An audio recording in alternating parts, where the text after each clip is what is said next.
ಜಾಹೀರಾತುಗಳಲ್ಲಿ ಆದಷ್ಟು ಈ ವಶೀಕರಣದ ಬಗ್ಗೆ ನೀವು ಕೇಳ್ತಾನೇ ಇರ್ತೀರ.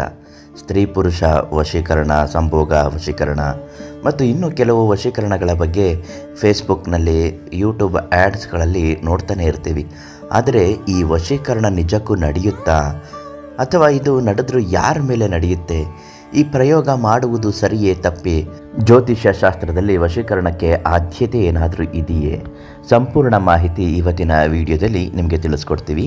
ಅದಕ್ಕಿಂತ ಮೊದಲು ನಿಮ್ಮ ಜೀವನದ ಯಾವುದೇ ಇಂತಹ ಸಮಸ್ಯೆಗಳಿದ್ದರೂ ಪ್ರಧಾನ ತಾಂತ್ರಿಕ ಕೀರ್ತಿ ಪ್ರಸಾದ್ ಗುರುಗಳಿಗೆ ಒಂದು ಫೋನ್ ಮಾಡಿ ಅವರಿಂದ ಪರಿಹಾರವನ್ನು ಉಚಿತವಾಗಿ ಪಡೆದುಕೊಳ್ಳಿ.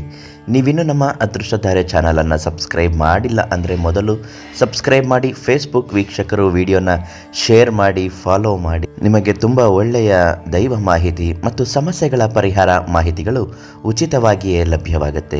ಸಾಮಾನ್ಯವಾಗಿ ವಶೀಕರಣ ಅನ್ನುವುದು ಗಂಡು ಮತ್ತು ಹೆಣ್ಣು ಇಬ್ಬರ ಸಮಾಗಮ ಅಥವಾ ಸಮ್ಮಿಲನದ ಒಂದು ಅಸ್ತ್ರ ಅಂತ ನೀವು ತಿಳಿದುಕೊಂಡಿರುತ್ತೀರಿ.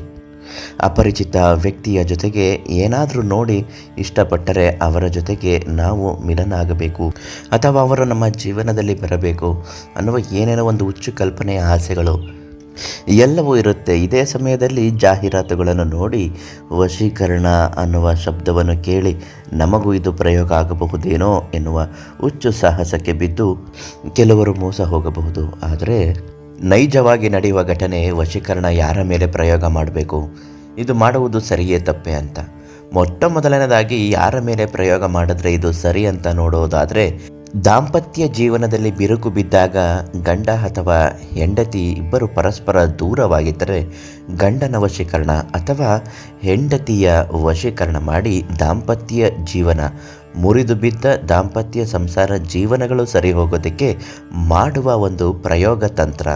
ಇದು ಒಳ್ಳೆಯ ವಿಧಾನಕ್ಕಾಗಿ ಅಥವಾ ಪ್ರೀತಿ ಪ್ರೇಮದ ವಿಚಾರದಲ್ಲಿ ನಿಮ್ಮನ್ನು ಪ್ರೀತಿಸಿ ಮೋಸ ಮಾಡಿ ಬಿಟ್ಟು ಹೊರಟು ಹೋಗುವ ಹುಡುಗ ಹುಡುಗಿ ಮತ್ತೆ ಮರಳಿ ನಿಮ್ಮ ಜೀವನದಲ್ಲಿ ಬಂದು ಸೇರಲು ಮಾಡುವ ತಂತ್ರಗಳು ಫಲಕಾರಿಯಾಗುತ್ತೆ ಮತ್ತು ಇದು ಅಂತಹ ತಪ್ಪು ಕೆಲಸಗಳು ಏನೂ ಆಗುವುದಿಲ್ಲ.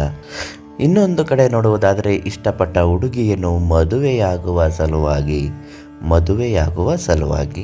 ಈ ವಶೀಕರಣ ತಂತ್ರ ಮಾಡಿದರೆ ಇದರಲ್ಲಿ ಯಾವುದು ತಪ್ಪುಗಳು ಕಾಣಿಸುವುದಿಲ್ಲ. ಒಟ್ಟಿನಲ್ಲಿ ಮದುವೆಯಾಗಬೇಕಷ್ಟೆ.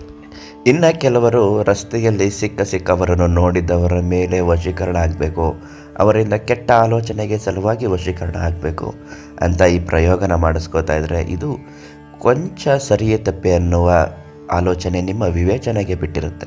ಆದರೆ ಈ ವಶೀಕರಣ ತಂತ್ರ ಯಾರು ಮಾಡ್ತಾರೆ, ಪ್ರಯೋಗದಲ್ಲಿ ಇದೆಯೇ ಅನ್ನೋದಕ್ಕಾಗಿ ಪ್ರಧಾನ ತಾಂತ್ರಿಕ ಕೀರ್ತಿ ಪ್ರಸಾದ್ ಗುರುಗಳು ವಶೀಕರಣದಲ್ಲಿ ಪ್ರಖ್ಯಾತರು.